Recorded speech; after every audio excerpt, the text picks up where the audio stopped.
Well, the thought that comes to mind is like case studies and testimonials. But yeah, I love this because in marketing, there's nothing stronger than just results. You can say things in the right way or not, but just showing Yes. results, it's very hard to beat that.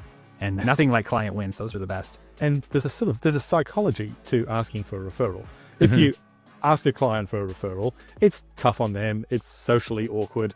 But if you make it a regular habit to talk to all of your clients about what went well, what could be different or better, and then clients will tell you what went well and where the opportunities are. At least in my experience, that's got to be somebody external. Nobody in the company, especially if there isn't psychological safety, can tell you like, hey, you don't do what you say. No one's going to say that to you.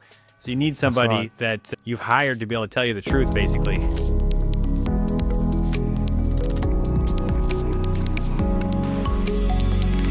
David, welcome to the Growth Stories podcast. So happy to have you here. So David, you're a managing partner at Koliso. And can you tell me a little bit about your approach? Like, what does Koliso do to help businesses? Sure. What we largely do is the people side of business. I will tell prospects or clients the soft stuff is the hard stuff. That's how you get leverage and you get results by surrounding yourself with a team of people who can do really well in your business. And I help people get the most out of the staff and the people that they have. Love it. I love it. I'm thinking about every project I've ever been in right now, and it tends to involve people. There's always people there, and especially even in technical projects, like at the end of the day, behind the computer, there's always a person that needs to change their behavior somehow. I'm curious, like when you see for your clients, like what are the biggest opportunities for them on the people side that they might not know of until they start working with you? So I think one basic thing is surround yourself with trustworthy people you can trust to get the job done. And that sounds obvious, but when you ask leaders how they choose the people that they put in charge of projects or whatever, they often only rely on the first element of trustworthiness, which is the person competent. And technical projects, like you say, a lot of times the person who heads it up is the most technically competent, but that's not necessarily the person that you want to have leading the project. So you need something more than that, and you need to adjust the leadership roles of your people to make that fit. Yeah. So trustworthiness, this reminds me, one of my favorite business axioms is, the more exciting and sexy something is, the less reliable, like usually the less important it is. It's really these very basic fundamentals that actually are the most important. So you're saying you want your leaders and your project leaders to be reliable, and it's not just about technical competence. What are other areas of competence you would look for? So I kind of liken it to choosing a babysitter or choosing a pet sitter. If it's the first time you want to choose a person to look after your child or your pet, the first thing you look for is competence. Do they know how to change a diaper? Do they know how to give your dog the meds? So that's the first piece. But the whole model has got 4 elements, so they're competent. Then the second element is, are they reliable? Will they do what they say they're going to do? And that goes to your bit about people who sell the sizzle and not the sausage, and you end up, they can't make a sausage. So you want to know if they're reliable. And then you want to know if they're open. Are you going to be able to talk to them and find out from them what they're doing so you can check in and course correct?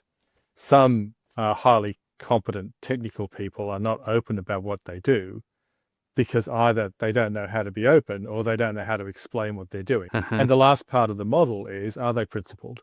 When you can't check in with them and you can't see what they're doing, are they going to do the right thing anyway? So that the whole model, you can remember it as the crop model. You want to harvest a crop of trustworthy people, and trustworthy people are competent, reliable, open, and principled. Love it. And how do you assess principledness? I know how to find the negative. I know how to if you catch somebody, but how do you in advance take efforts to actually verify that somebody is principled and they're not just gaming the system or telling you what you want to hear? Yep. So if you've been working with them, you should have those 4 filters in place, and that's how you judge the people that you're working with.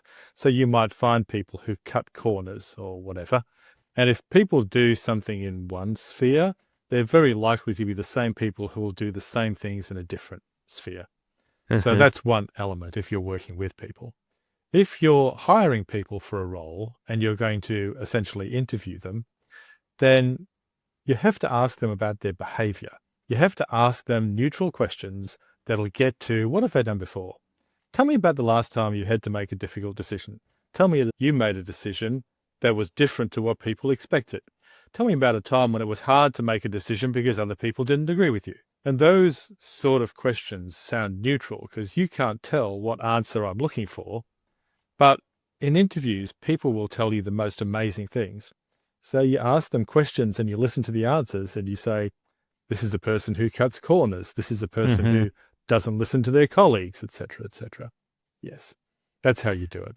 Yeah. So stories and specific example behaviors that they talk about in their experience. Yeah. Yes. Love it. Well, for a lot of folks that we talk to, well, actually, let me start this over. I'm curious for you. I'd love to hear, how did you start your consultancy versus like, how are you growing it now? Because for everyone, there's a kind of a startup phase with a lot of effort to get the first clients.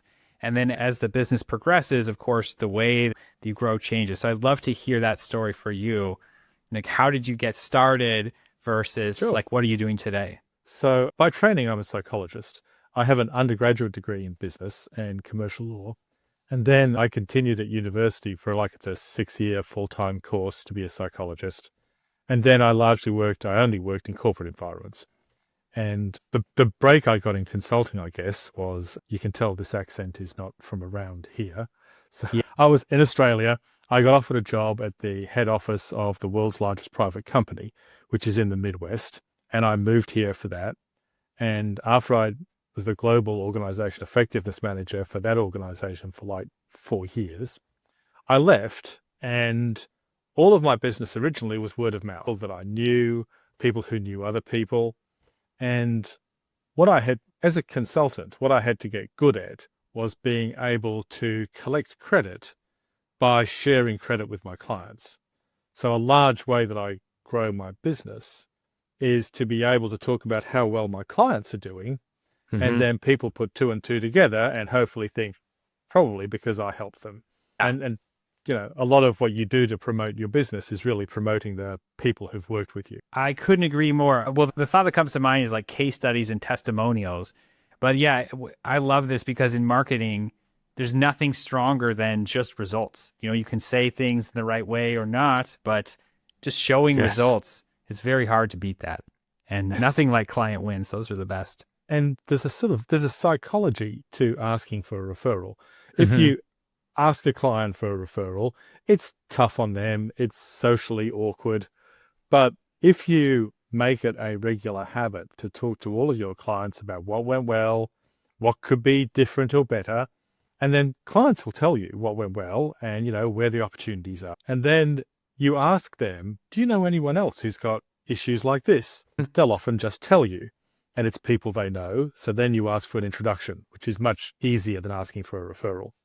And people will introduce you, and my business has grown that way almost entirely. I love that. So your specific process for asking for referrals is to break it up and make it part of like a retrospective activity. So it's tied to also you giving them something about improving the way that you're working together. Yes. So I was in the military for 5 years, and one of the things they train you in the military, they train you really strongly, is that after every military event, you debrief it. And, civilians will call it a post-mortem or whatever. It's an after-action review. What you were saying is a retrospective. And every after-action review, psychologically, and even in the military, you start with what went well that we just did, that we should keep doing. And people will tell you, this was great because of X, Y, and Z. And you go, great, where are there other opportunities to do things differently and better? Sometimes that leads to your client offering you more work because here's an opportunity they've seen in their business. And sometimes that process leads them to talking about somebody else they know who could benefit from the same thing. And doing after-action reviews is one of the best ways of ensuring your clients are happy, ensuring when they're not happy, you can do something to make them happy. Yes. Yeah. And Yeah. then they're doing their friends a favor or their colleagues a favor by suggesting to them that they should talk to you. That's how I do it. That's what I tell everyone who recommends me. Yes. That they're Yeah. doing the other person a favor. Yes, exactly. Yeah, I love it. Well, I'd love to ask you about just some specifics that just come to mind when I think about teams. And I'm thinking for some reason about the work that Google did about high performance teams. And one of the surprising, there's all these funny things. It always comes back to people. One of the surprising findings in that study was that psychological safety was one of the key components of a high performance team. How do you intentionally create that in a team, or how do you take a team where you see that's an issue? How do you course correct that team so that they have psychological safety? That's a really good question.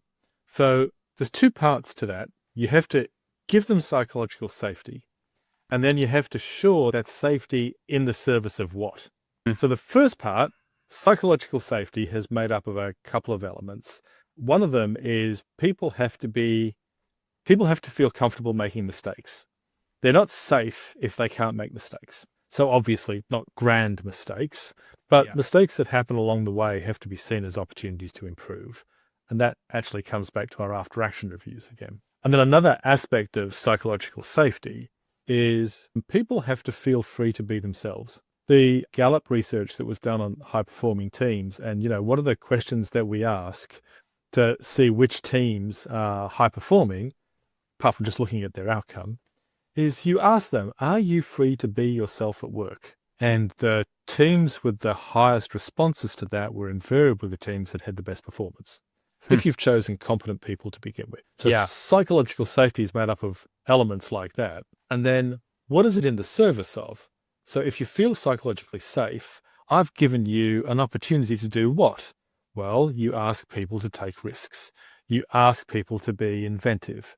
You ask people, etc., etc. And then what you want to do is provide a psychologically safe environment in which they can, and then you check and enable that they're doing things that are appropriate. Don't know if I explained that well, but yes.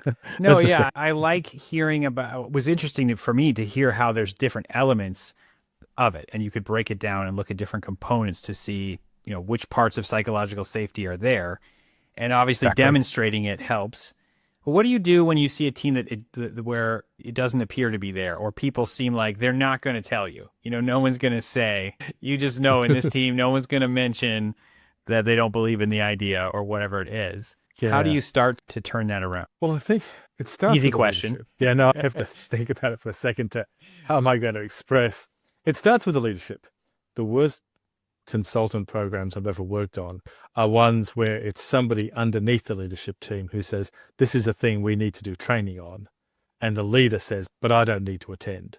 Those things almost never work. Yeah, almost never. And what goes along with that, you find a leader, you do some assessment of how they're turning up at work, and you reflect that back to the leader. And everyone's got opportunities to improve. And if you reflect it back and they take those on and start implementing some aspects of psychological safety, you're on a winner. If they take that feedback and they're defensive or they don't want to make changes, the whole project isn't going to go well.